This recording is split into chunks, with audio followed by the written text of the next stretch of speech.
கல் தோன்றிய மண் தோன்ற காலத்தில் முன் தோன்றிய மூத்த மொழி தமிழுக்கும் ஈரம் நிறைந்த தமிழ் மண்ணுக்கும் எனது முதற்கண் வணக்கத்தை தெரிவித்துக் கொள்கிறேன். இங்கு சுதந்திர காற்றை சுவாசிக்கும் அனைவருக்கும் என் காலை வணக்கத்தை தெரிவித்து என் உரையை தொடங்கினேன்.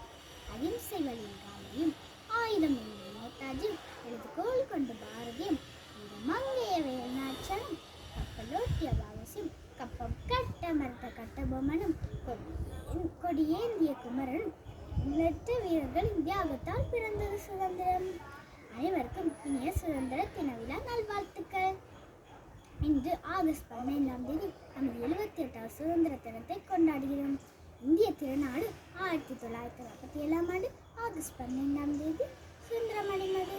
நமது சுதந்திரம் எளிதாக கிடைக்கவில்லை, பலருடைய உதிரத்தாலும் தியாகத்தாலும் கிடைத்த சுதந்திரம். அந்நிய ஆதிக்கத்தில் அடிமைப்பட்டிருந்த நாம் இந்த அச்சமின்றி வாழ்வது நம் தியாகிகள் பெற்றுக் கொடுத்த சுதந்திரம்தான்.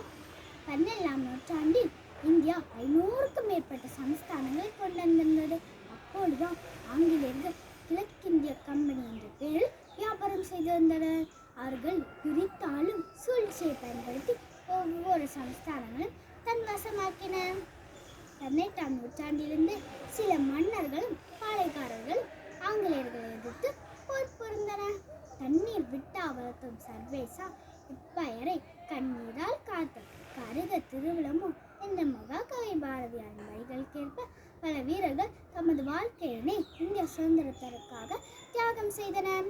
சுதந்திர போராட்டத்தில் மகாத்மா காந்தி, ஜவஹர்லால் நேரு, சுபாஷ் சந்திர போஸ், ராணி லக்ஷ்மிபாய், ராணி வேலுநாச்சியார், பாரதியார், கட்டபொம்மன், வ.உ.சி., வாஞ்சிநாதன் என்ற பல வீரர்கள் தமது வாழ்க்கையினை இந்திய சுதந்திரத்திற்காக தியாகம் செய்தனர். அறவழி போராட்டத்தில் நிலை உச்சம் அடைந்ததனை தொடர்ந்து ஆங்கிலேயர்கள் இந்தியாவிற்கு சுதந்திரம் அளிக்க முன்வந்தனர். அதன்படி இந்திய திருநாடு 1947ஆம் ஆண்டு ஆகஸ்ட் 15ஆம் தேதி சுதந்திரம் அடைந்தது. சுதந்திர தினமான இன்று டெல்லி செங்கோட்டையில் மாண்புமிகு பிரதமர் அவர்கள் கொடியேற்றி வைத்து உரையாற்றுவார். 30 கோடி முகமுடையார் உயிர் மேற்பட ஒன்றுடையார் என்ற மகாகவி பாரதியாரின் வரிகளுக்கேற்ப ஜாதி, மதம், மொழி என பல வேறுபாடுகள் இருந்தால் நாம் அனைவரும் இந்தியர்கள் என்று ஒவ்வொரு இந்தியர்களும் பெருமை கொள்கிறோம். போராடி பெற்ற சுதந்திரத்தை பேணிக்கால் சாதி, மதம், மொழி, இன பேதம் கலைந்து நாம் அனைவரும் இந்தியர்கள் என்று ஒற்றுமை உணர்வுடன் வாழ்வோம். ஒன்றுபட்டால் ஒன்று வாழ்வு என்ற வாய்ப்புக்கு நன்றி கூறி என் உரையை இத்துடன் நிறைவு செய்கிறேன். வாழ்க பாரதம், வளர்க பாரதம். வந்தே மாதரம், வந்தே மாதரம்.